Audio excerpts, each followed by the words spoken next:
Hi అండి. నమస్తే. Welcome to Devi vlogs. ఈరోజు రెసిపీ వచ్చేసి లంచ్ బాక్స్ క్విక్‌గా చేసుకోవాలన్నా, లేదా మనకి ఆకలి వేసినప్పుడు ఏదైనా క్విక్‌గా వండుకోవాలన్నా, ఇంట్లో ఉండే ఇంగ్రీడియెంట్స్‌తోనే కమ్మగా ఎలా వండుకోవాలో ఈ వీడియోలో చూపిస్తానండి.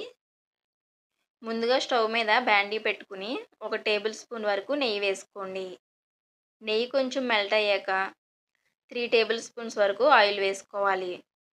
ఇప్పుడు ఇందులో 2 మరాఠీ మొగ్గలు, ఒక స్టార్ పువ్వు, 1 ఇంచు దాల్చిన చెక్క, 2 యాలకులు, 1 లవంగాలు వేసుకుని ఫ్రై చేసుకోండి.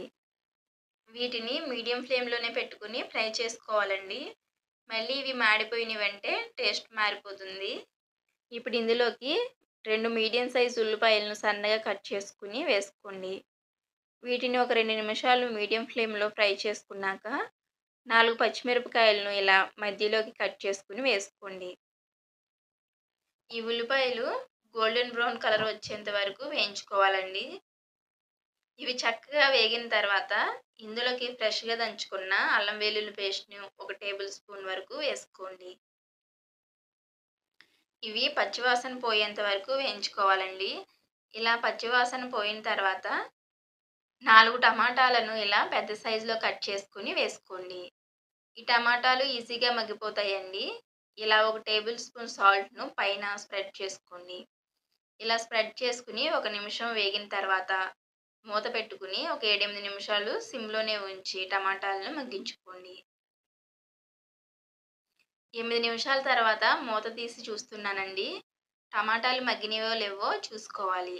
ఒకవేళ మగ్గకపోతే మళ్ళీ మూత పెట్టుకొని ఒక 2 నిమిషాలు మగ్గబెడితే సరిపోతుంది. చూస్తున్నారు కదా, టమాటాలు చక్కగా సాఫ్ట్‌గా అయిపోయాయి. ఇప్పుడు వీటిని 1 నిమిషం పాటు ఆయిల్‌లో వేయించుకోండి. ఒక రెమ్మ కరివేపాకు వేసుకుని ఫ్లేమ్‌ను మీడియంలోనే ఉంచి టమాటాలను అడుగంటకుండా చూసుకుంటూ వేయించుకోవాలి. మీ దగ్గర కొత్తిమీర, పుదీనా ఉంటే అవి కూడా యాడ్ చేసుకోండి. ఇప్పుడు ఇవి కూడా వేగిన తర్వాత 1/2 టేబుల్ స్పూన్ గరం మసాలాను వేసుకుని బాగా కలిసేలాగా కలుపుకోండి. ఇప్పుడు ఇవన్నీ కూడా బాగా ఫ్రై అయిన తర్వాత నేను ముందుగా ఉడికించి పెట్టుకున్న రైస్‌ను యాడ్ చేసుకుంటున్నాను. నేను ఇక్కడ నార్మల్ రైస్‌తో చేస్తున్నానండి. మీరు కావాలంటే బాస్మతి రైస్‌తో అయినా చేసుకోవచ్చు. అలాగే రా రైస్‌తో అయినా చేసుకోవచ్చు. ఒకవేళ రా రైస్‌తో చేసినట్లయితే 1 గ్లాస్ రైస్‌కి 2 గ్లాసులు వాటర్ పోసుకుంటే సరిపోతుందండి. ఇలా అన్నీ కూడా రైస్‌కి పట్టేలాగా బాగా కలుపుకోవాలి.